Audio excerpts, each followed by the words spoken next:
tenemos aquí a Ruth García. Un aplauso para ella, por favor. Muy buenas, Ruth. Hola. ¿Cómo estás? Buenas tardes, buenas noches, ya casi. Sí, ya buenas noches, ahí. estamos terminando. Bienvenida, eres técnico especialista en ciberseguridad de INCIBE, ¿no?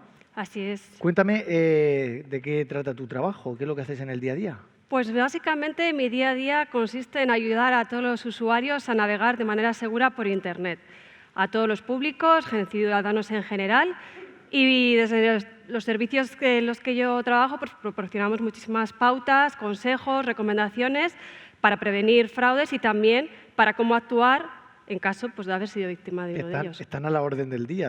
Están a la orden del día, por desgracia sí, pero bueno, con unas pequeñas pautas, pistas, podemos ponerle freno. Muy bien. Y, si no me equivoco, el phishing y el malware, ¿se dice malware? Malware, sí. El malware virus son para los todos. grandes, son los virus, ¿no? Virus, son sí. los grandes desconocidos por todos los usuarios de Internet. ¿Estamos realmente concienciados con esto? Yo creo que todos estamos concienciados en el sentido de que sabemos que circulan, pero a la hora de la verdad no aplicamos las medidas necesarias para evitarlos. Nos despistamos, lo dejamos pasar, en otro momento decidimos ya me informaré, ya me protegeré, ya instalaré, lo dejamos pasar, como decía, y al final, pues en algunos casos caemos. Bueno, pues para no dejarlo pasar, te voy a dejar ya con el escenario, es todo tuyo, así que bienvenida. Muchas gracias. En primer lugar, daros las gracias a todos. Ya estamos llegando al final del día, de esta jornada tan intensa, pero a la vez tan interesante, en la que estamos aprendiendo muchísimo, tanto menores, familias, educadores, y bueno, merece la pena también dedicar este esfuerzo final a todos aquellos usuarios seniors, como los llamamos nosotros, que bueno, un poco más avanzados en edad, pero que en realidad todas las recomendaciones no solo son para ellos, porque son útiles pues, para cualquier ciudadano en general. ¿De qué os voy a hablar yo? Pues bueno, de un tema súper interesante y que ahora mismo pues, está afectando pues, a muchos usuarios. Y en especial vamos a hablar de una tipología concreta de fraudes. ¿Por qué me voy a centrar en unos? Pues porque, como decía, en este momento pues, están teniendo mucho impacto en la sociedad y creemos pues, que es muy interesante que aprendamos a identificarlos para no ser víctima de ninguno de ellos. Vamos a tratar un poquito, en primer lugar, pues saber por qué quieren engañar los ciberdelincuentes, que es una pregunta que nos hacemos muy frecuentemente, pero además saber cómo nos engañan, cómo consiguen que caigamos en sus redes, ¿vale?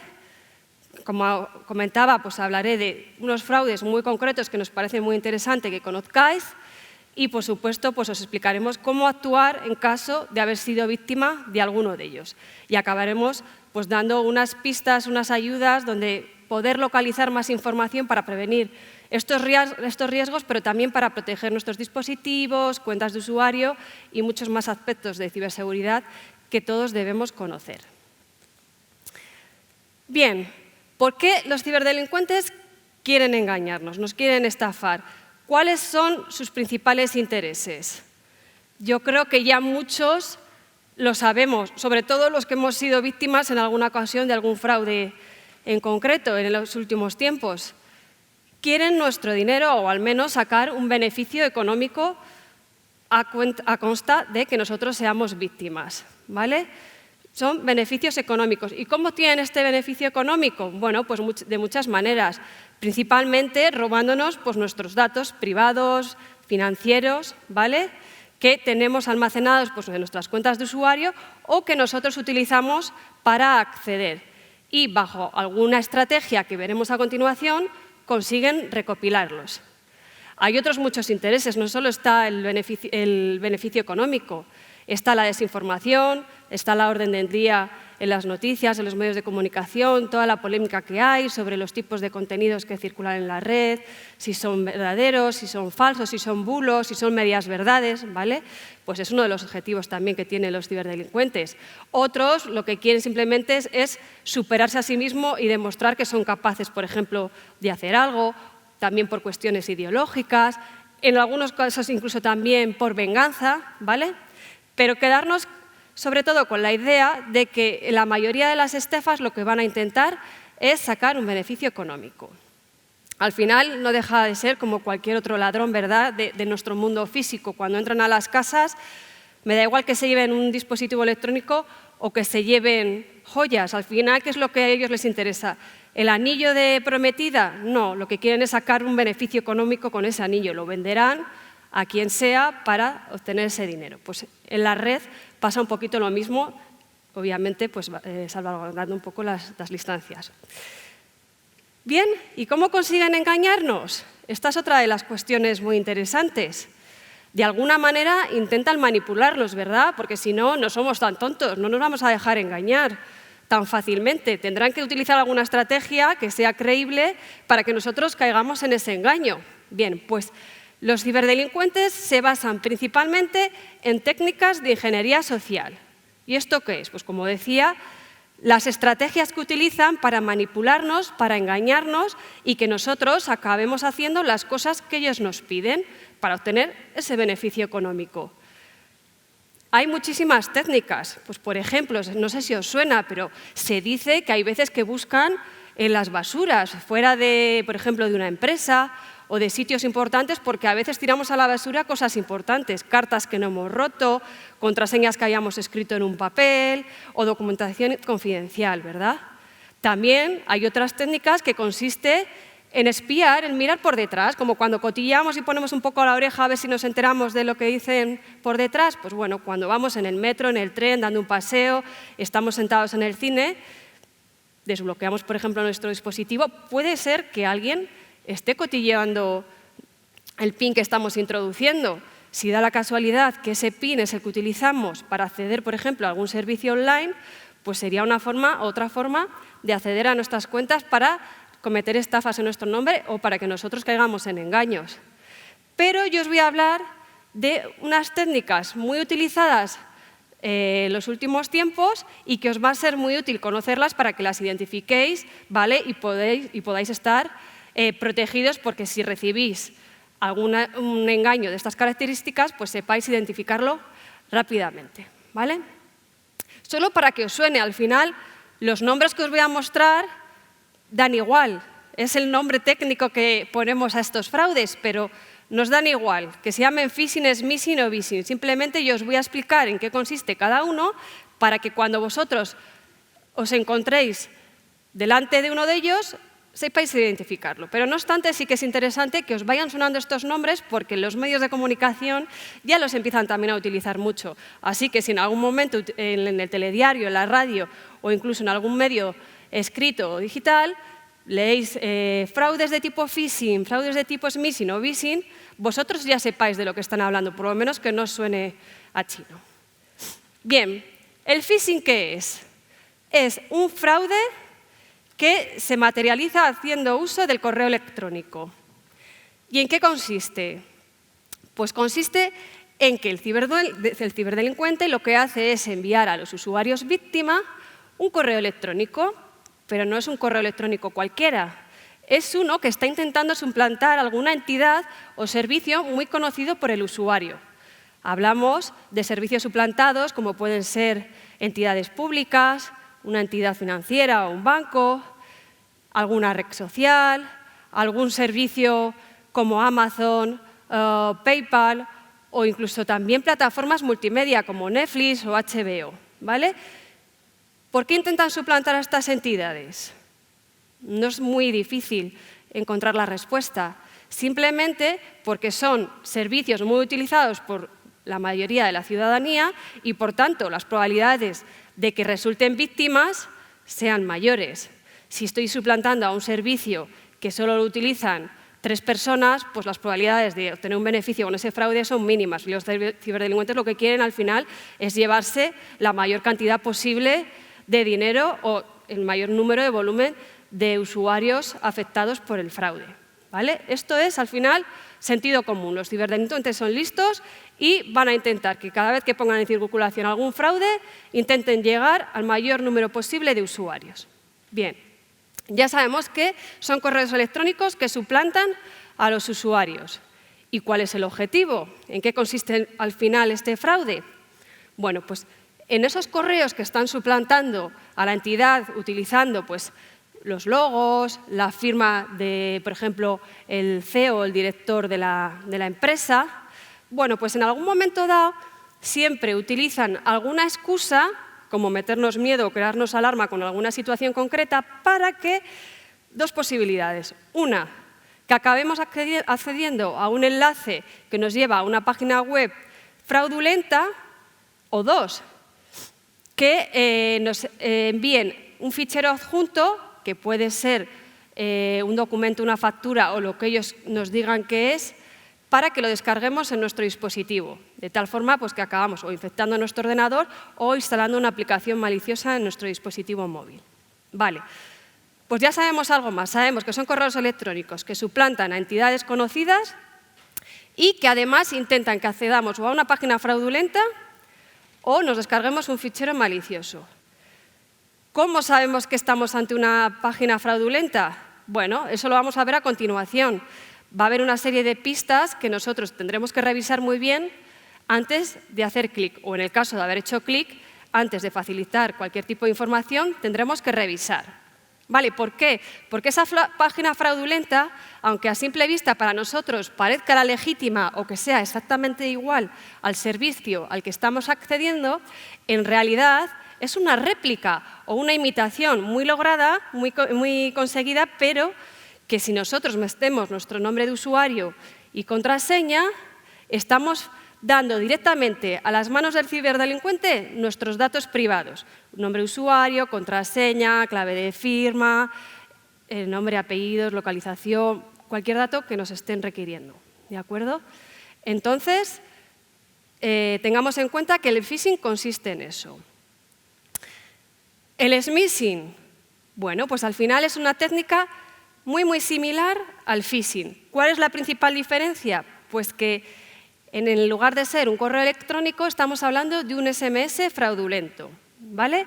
Ese SMS en esta ocasión no puede contener ficheros adjuntos, pero sí que pueden facilitar una URL maliciosa. Por tanto, si ese mensaje nos le creemos y hacemos clic en la URL, ¿qué pasará? Pues que acabaremos en una página maliciosa. Y al igual que en el phishing, si no revisamos otros aspectos de la web, acabaremos facilitando directamente al ciberdelincuente nuestros datos privados o la información que nos hayan requerido. Y el vishing, al final, es otra variante del phishing, ¿vale? La diferencia respecto a los dos fraudes anteriores que acabo de explicar es que se produce a través de llamadas telefónicas. Y es un fraude que hasta ahora había tenido relativa relevancia, hubo campañas concretas suplantando a entidades, pero en los últimos tiempos estamos viendo, en los últimos meses, que está habiendo un aumento de este tipo de fraudes en los que el ciberdelincuente o la red mafiosa de turno están llamando a distintos usuarios, haciéndose pasar que son de una compañía X, con el fin de que el usuario acabe accediendo a las peticiones de ese supuesto operador técnico, ¿vale? Resulta también a veces complejo diferenciar cuándo estamos pues, ante una llamada legítima o fraudulenta, pero también nuevamente aquí podemos aplicar una serie de recomendaciones que nos pueden ser muy útiles, ¿vale?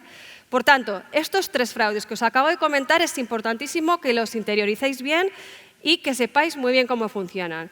Porque ahora mismo, si vosotros los conocéis y os llega algo en este sentido, podréis prevenir el ser víctimas de un fraude, ¿vale? Porque, como os digo, pues ahora mismo están utilizándose muchísimo por los ciberdelincuentes precisamente porque hay mucho desconocimiento sobre ellos, especialmente con el smishing, porque hasta ahora sí que sabíamos que a través del correo electrónico podíamos recibir correos de spam, fraude, virus y demás. Teníamos un poco la falsa creencia de que a través de los SMS pues, a lo mejor no podíamos recibir tantos fraudes, o fraudes por lo menos de estas características que pudiesen tener tanto impacto sobre nuestra información.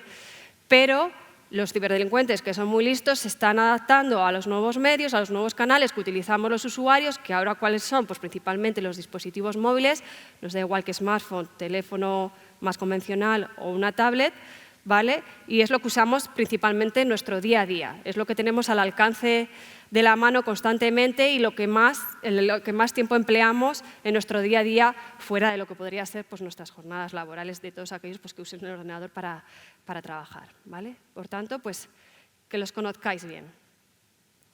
Ahora bien, ¿qué es interesante? Pues que aprendamos a identificarlos. Ya sabemos que son correos o mensajes o llamadas que se hacen pasar por alguien, ¿vale?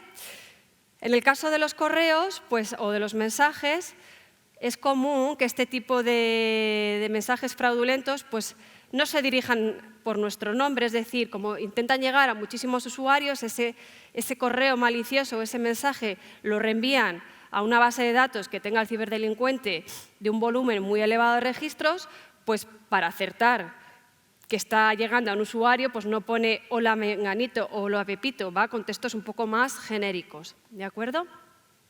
Otra pista que nos puede ayudar a identificarlos es que muchas veces están mal redactados. Y esto no es porque los ciberdelincuentes no sepan ni leer ni escribir, simplemente porque muchas veces utilizan traductores automáticos para traducir estos fraudes de unos idiomas a otros. ¿Y qué es lo que pasa? Pues que luego pues las redacciones, los textos, pues no es lo mismo que alguien lo redacte cuando es un lenguaje nativo a que lo haga una máquina. Hay muchos matices de la redacción que nos hacen sospechar de que una entidad con cierta reputación no escribiría algo de esta manera o no tendría ciertas faltas de ortografía, ¿de acuerdo? Entonces, en este sentido, también podemos estar atentos. Que haya faltas de ortografía o que los textos estén mal redactados no tiene ningún sentido cuando es una entidad con cierto prestigio, ¿vale? Estos mensajes se suelen cuidar muy mucho para que precisamente tengan una buena imagen y el usuario cliente no diga, fíjate, mi banco me envía este correo y mira cómo está escrito, ¿vale? Eso no suele ocurrir. Sin embargo, los fraudes sí. Como decía también, otra de las claves de estos mensajes maliciosos es cómo captan nuestra atención, ¿vale? Porque dices, bueno, vale, nos mandan un correo malicioso, con un enlace, ¿Cómo consiguen que nosotros, los usuarios, caigamos en la trampa? Bueno, pues creando esa alerta, ese miedo que no nos deje pensar y nosotros automáticamente nos lleve a la acción, a realizar algo, a tomar una medida, porque si no nos va a pasar algo. ¿De qué tipo de mensajes estoy hablando? Pues, por ejemplo, ha recibido usted un paquete y si no realiza un pago de X dinero, está retenido en aduanas y no podrá ser entregado. Hombre, a lo mejor si yo no he comprado nada es difícil que caiga en esa trampa, ¿verdad? Pero ¿qué pasa si recibo ese correo cuando ha sido un periodo tipo Black Friday, compras de Navidad, rebajas, que todos aumentamos el número de compras online que hacemos y que muchas veces pues no sabemos quién nos envía el paquete? No sé si cuando he comprado algo a Amazon, no sé si me lo va a enviar Seur, MRV, Correos. Ahora hay cientos de empresas de transporte y paquetería. Pues a lo mejor recibimos ese mensaje y no le damos más importancia. Y como estamos esperando recibir algo, pues seguimos las peticiones y no nos paramos a reflexionar si eso podría ser un fraude o no, ¿vale? Otro tipo de correo que podría hacernos caer en la trampa es si nuestra entidad bancaria nos está diciendo que hay movimientos sospechosos en nuestra cuenta, si por políticas de seguridad han cambiado o han bloqueado nuestra cuenta y si queremos seguir utilizando o accediendo a nuestra banca online tenemos que acceder a ese enlace. A lo mejor ahí también, si nos están diciendo un mensaje que se ha realizado un cargo de 300 euros y nosotros resulta que no hemos comprado nada, vamos, no nos lo pensamos dos veces. Rápidamente hacemos clic en ese enlace, ¿verdad? Y vamos a ver qué ha pasado, a ver qué cargo es ese y todos los detalles. Y resulta que simplemente es la estrategia que han utilizado, ese miedo, esa alarma, para que nosotros pues, acabamos accediendo a ese enlace que, como decía, nos lleva a una página fraudulenta. Bueno, estas pistas pues, nos pueden ayudar un montón. No son difíciles de revisar y nos pueden prevenir de muchos problemas.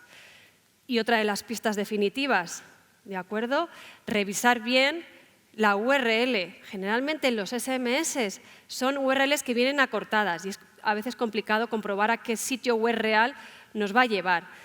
Pero en los correos electrónicos es más sencillo. Si ponemos el cursor del ratón encima de esa URL, nos vemos en la parte de abajo izquierda, normalmente nos aparece la URL real a la que nos redirige, porque una cosa es el texto, la URL que ponga el texto del correo y otra cosa es el hipervínculo, es decir, lo que hace que realmente lleve a la página web. Y ahí es cuando vemos muchas veces que no nos está llevando a la página web legítima o del banco o del servicio que sea, ¿vale? Por tanto, eso también será otra de las pistas importantes que debemos revisar. Os voy a mostrar aquí unos ejemplos. Bueno, el primero que está a vuestra derecha es un ejemplo de phishing que está suplantando a la empresa Amazon. Aquí nos están engañando con la excusa de que quieren saber nuestra opinión y nos facilitan un botón que pone empezar encuesta. Y resulta que ahí nos está redirigiendo pues, a una página que no es la de Amazon, sino que es otra con un aspecto igual, pero que no es. También estamos viendo un ejemplo de cómo suplantan, por ejemplo, a entidades públicas o instituciones, ¿vale? DGT, si recibimos un correo electrónico nos dicen que tenemos una multa y que tenemos que pagarla, vamos, ahí también nos están metiendo miedo. Y tú, ¿pero qué multa? Si conduzco bien, si no me pasa ningún radar, si yo controlo la velocidad, si no estoy al corriente de nada. Bueno, pues una vez más están jugando con ese miedo del usuario para que haga clic y acceda a esa página para ver qué es lo que ha pasado o cómo tiene que hacerlo, porque nos están metiendo miedo de que si no pago la multa, pues a lo mejor se elevan los gastos, los costes, ¿vale? Pues otro ejemplo. Y aquí, el último, el de correos. Como os decía, pues nos están diciendo que no hemos pagado los gastos de transporte y tenemos que proceder a efectuarlos si queremos recibir un paquete. Y igual, nos ponen un botón bien grande para que hagamos clic. Bueno, pues mucho cuidado con estos ejemplos. Ejemplos de smishing. Aquí, en las últimas semanas, hemos recibido muchísimas casuísticas, pero todos con el mismo objetivo. Sobre todo están suplantando entidades bancarias y, como decía, empresas de paquetería, de servicio de transporte, ¿vale? Aquí, nuevamente, están utilizando muchísimo el reclamo de que hay que pagar unos costes por aranceles aduaneros o cuestiones similares. Pero, sobre todo, el ejemplo que os he puesto de las entidades bancarias y que realmente ahí nos pueden suponer un grave problema porque se accede a nuestros servicios de banca online, ahí sí que podrían llegar a hacer transferencias de cantidades de dinero elevadas y aunque luego nosotros contactemos con nuestro banco y podamos tomar las medidas que se consideren necesarias para intentar cancelarlas o resolver el problema, de primeras, si nos hacen ya esos cargos, pues tenemos un problema y puede suponernos complicaciones en nuestro día a día, si es final de mes, si justo nos van a pasar la hipoteca y si nos queda la cuenta a cero, bueno, pues muchísimas cuestiones personales, ¿vale? Entonces, muchísimo cuidado con los mensajes que podamos recibir en estos momentos o en estos instantes y en general, siempre con mensajes que se hagan pasar por nuestro banco, ¿vale? Mi recomendación es que no los hagáis caso nunca y ante la duda que acudáis o bien a la oficina o sucursal que os resulte más cercana a vosotros o más cómoda de acudir, o que contactéis con la entidad bancaria, pero no a través del enlace que se facilite en ese mensaje, sino a través de los canales oficiales. Probablemente ya conozcáis o bien la aplicación oficial del banco o bien la página web oficial y ahí encontraréis los teléfonos o los formularios correspondientes para contactar con ellos y decir, oye, he recibido este mensaje, ¿es verdad? ¿Está sucediendo esto? Sí, no, ¿vale? Pero de primeras, no acceder nunca a las peticiones de este tipo de mensajes porque puede ser un problema. Y en los ejemplos de phishing, pues más de lo mismo. Si un operario nos llama y nos está diciendo que es fulanito y pertenece al soporte técnico o al servicio de ayuda o de información o cualquier otro área o departamento de la entidad, pues realizar las preguntas pertinentes para realmente confirmar si son ellos, si nos saben dar información adicional, es decir, si nos están diciendo algo, pero ante una pregunta vuestra, o no os contestan, o responden con otras cuestiones que no tienen nada que ver, o las llamadas se cortan, porque a veces sucede eso, cuando alguien de alguna manera se le enciende una bombilla y dice, uy, a mí esto me huele mal, y le hace preguntas, el ciberdelincuente o el mafioso que esté detrás se pone nervioso y cuelga la llamada, ¿vale? ¿Que os están pidiendo datos? No los facilitéis, ¿de acuerdo? Si no tenéis la certeza de que estáis hablando con alguien que dice ser. Ante la duda, pues colgáis y llamáis vosotros y preguntáis por la información que supuestamente os estaban facilitando. Es la mejor forma de prevenir cualquier fraude de este tipo. ¿Más consejos y recomendaciones? Pues un poquito los que os he venido trasladando. Comprobar la ortografía y la redacción de los mensajes, verificar el remitente de los correos electrónicos. Muchas veces ni siquiera se molestan en suplantar el correo electrónico de la entidad que nos está escribiendo. A veces es @gmail.com, o dominios, es decir, lo que va después del arroba, que nada tiene que ver o con tu entidad bancaria, o con la red social, o con la plataforma multimedia, o con el servicio de correo electrónico, o quien sea, ¿vale? Por supuesto, no descargar ficheros adjuntos, mucho menos si no tenemos instalado ninguna medida de protección en nuestros dispositivos, como un antivirus, ¿vale? Si sospechamos de un correo, no descarguemos ningún fichero que pueda traer adjunto.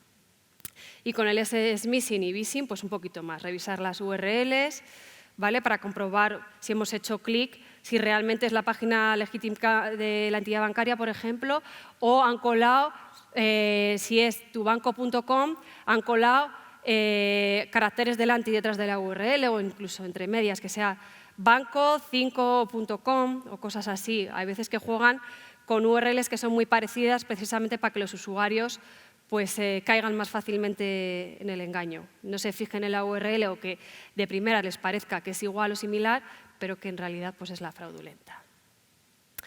Bien, ¿cómo actuar si somos víctimas de un fraude? Bueno, esto dependerá un poquito de la casuística. Si hemos recibido un correo, un SMS o una llamada, pero no hemos facilitado ningún tipo de información personal ni bancaria, no hemos borrado, no hemos hecho clic ni nada, pues bueno, ahí simplemente lo que podremos hacer es reportar, ¿vale?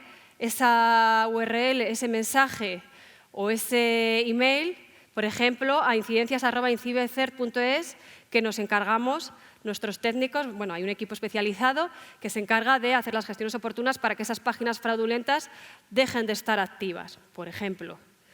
Pero, por ejemplo, otro de los casos, si ya hemos sido víctimas, es decir, hemos accedido a la URL y además hemos facilitado nuestros datos, pues es posible que nuestro nombre de usuario y contraseña pues, se pueda utilizar para acceder el ciberdelincuente en vuestro nombre a esas cuentas. En ese caso, ¿qué tendremos que hacer? Pues contactar directamente con la entidad, si ha sido una cuenta bancaria, pues con la entidad bancaria para que procedan a cancelar, a bloquear el acceso a esa cuenta, ya que os proporcionen unas credenciales nuevas y revisar a ver si os han hecho algún cargo, ¿vale? A ver si tenéis alguna transferencia no autorizada por vuestra parte. ¿Que se trata de un servicio de correo electrónico, una red social o cualquier otro de estas características? Pues lo primero que tendremos que hacer también es acceder a ese servicio y cambiar la contraseña de acceso, ¿vale? Para que no puedan acceder nadie más sin nuestro consentimiento. Y además, también sería interesante reportar que habéis sido víctimas de un engaño y que podría alguien acceder a vuestra cuenta. Se puede dar el caso de que si habéis facilitado datos personales puedan también suplantar vuestra identidad, ¿vale? Que en una red social, por ejemplo, hayan creado un perfil en vuestro nombre. Nuevamente, aquí tendremos que contactar con la red social o con el servicio que sea y reportar la situación y decir, este perfil no es quien dice ser, está suplantando mi identidad y la empresa ya os pedirá a posteriori pues, la información que considere relevante para poder tramitar la baja o el bloqueo de ese perfil fraudulento. En el caso de las webs de otro tipo fraudulentas, como decía, pues siempre se podrán reportar, ¿vale? a servicios como el INCIBE. Si además hemos sido víctimas, nos han realizado un cargo y el alcance, digamos, del engaño ha tomado una dimensión mayor, por supuesto, tendréis que guardar todas las evidencias del fraude y reportar o interponer una denuncia ante las fuerzas y cuerpos de seguridad del Estado. En este caso sí que sería muy importante que guardéis todas las evidencias para que podáis demostrar que habéis sido víctimas de un engaño y podáis, en el caso que corresponda, pues recuperar, por ejemplo, vuestro dinero. Y finalmente, en el caso de que hayáis sido víctimas de un fraude y hayáis instalado una aplicación maliciosa o descargado un fichero que haya podido infectar vuestro dispositivo, es muy importante, por un lado, que paséis un antivirus en el caso del ordenador, ¿vale? Para que detecte la amenaza si no lo hizo en su momento y os aseguréis de que vuestro equipo está limpio. En este caso también sería muy recomendable que cambiéis vuestras contraseñas de acceso a los servicios online para evitar que si teníais almacenadas en algún servicio, en el navegador o en alguna página o documento del equipo instalado o algo, no lo haya recopilado el ciberdelincuente y pueda utilizarlo en su contra. Es muy importante asegurarnos de que nuestro ordenador está libre de malware o de virus. Y en el caso de que hayamos instalado una aplicación, que pueda ser maliciosa o sospechemos que haya sido maliciosa, en este caso lo que haremos será revisar las aplicaciones instaladas y así detectaremos cuál es la maliciosa que hemos instalado para eliminarla del dispositivo. ¿De acuerdo? Estos son los principales fraudes que os venía a contar hoy. Son 30 minutos y el tema da para mucho. Por gracia o por desgracia, hay muchísimos fraudes y muchísimos movimientos en Internet que intentan de alguna manera pues, recuperar nuestra información, que seamos víctimas de fraudes, de engaños, que instalemos en nuestros equipos o nuestros dispositivos malware. Pero para todos aquellos, y en especial a vosotros, a los que va dirigida esta pequeña charla, tenemos en la Oficina de Seguridad del Internauta, que es el canal dirigido a ciudadanos de INCIBE, una sección muy completa, pero a la vez muy práctica y muy sencilla para que aprendáis a identificar no solo los riesgos que os he explicado yo, que también podréis encontrar información más ampliada en dicha campaña, sino que os ayudaremos a utilizar las tecnologías desde los primeros pasos. Es decir, primero enseñaros un poquito en qué consiste esto de ciberseguridad, qué conceptos necesitáis controlar, para posteriormente ir dando pequeños pasos y que aprendáis un poquito más a estar protegidos en la red. Os explicamos cómo configurar vuestros dispositivos, cómo proteger vuestras cuentas de usuario y también la información que almacenáis en los dispositivos para no perderla, pase lo que pase. Hablamos también de fraudes, como decía, cómo contrastar la información que circula por Internet y mucha más información que os invito a consultar, como digo, en la Oficina de Seguridad del Internauta. Son recursos muy sencillos, explicados en un lenguaje que entenderéis perfectamente, con actividades, incluso con algún test para que luego os pongáis a prueba para ver si realmente habéis aprendido lo necesario para estar protegidos en la red y que creo que podréis también compartir no solo con aquellos usuarios más seniors, sino con todos vuestros contactos y conocidos, porque al final, como decía al principio de la presentación, estas recomendaciones son vitales para todos los ciudadanos, es decir, sirven para todos, no porque seamos mayores, jóvenes o menores, estamos más expuestos o menos expuestos. Todos podemos ser víctimas potenciales en un momento dado y es importantísimo que conozcamos todos los aspectos a revisar para que podamos protegernos de cualquier amenaza que circule en la red. Y al final y en definitiva, como dice un poco el lema de este evento, que hagamos todos un uso positivo pero seguro de Internet. Os voy a hablar ya para finalizar del 017, que a lo largo de la jornada también nos han ido explicando en qué consiste, pero bueno, para aquellos que se hayan incorporado a última hora, pues hablaros de la línea de ayuda en ciberseguridad de INCIBE, el 017, el teléfono gratuito y confidencial que podemos consultar, llamar, incluso escribir a través de nuestros canales de WhatsApp, cualquier cuestión, también de Telegram, perdón, cualquier cuestión relacionada con ciberseguridad, está dirigido el servicio a todos los ciudadanos, pero también menores, padres, familias, pymes, ¿vale? Cualquiera puede llamarnos entre las 9 de la mañana y las 9 de la noche los 365 días del año y llamarnos para preguntarnos cualquier cuestión, cualquier duda relacionada con ciberseguridad, con fraudes, sobre cómo protegerse en Internet, qué hacer ante un contenido si no sé si es cierto o falso, o qué hacer para proteger nuestras cuentas si he sido, por ejemplo, víctima de algún engaño o sospecho que alguien haya podido acceder a mi información. Por tanto, os animo a que no os quedéis con dudas, que consultéis toda la información que INCIBE pone a vuestra disposición a través de los distintos canales. Como decía, la Oficina de Seguridad del Internauta es el canal dirigido al ciudadano y que si aún así tenéis dudas, os animéis y llaméis al 017, que es un servicio para todos, gratuito y confidencial y que os puede ayudar y resolver muchas cuestiones y quitar muchas preocupaciones de la cabeza. Muchas gracias.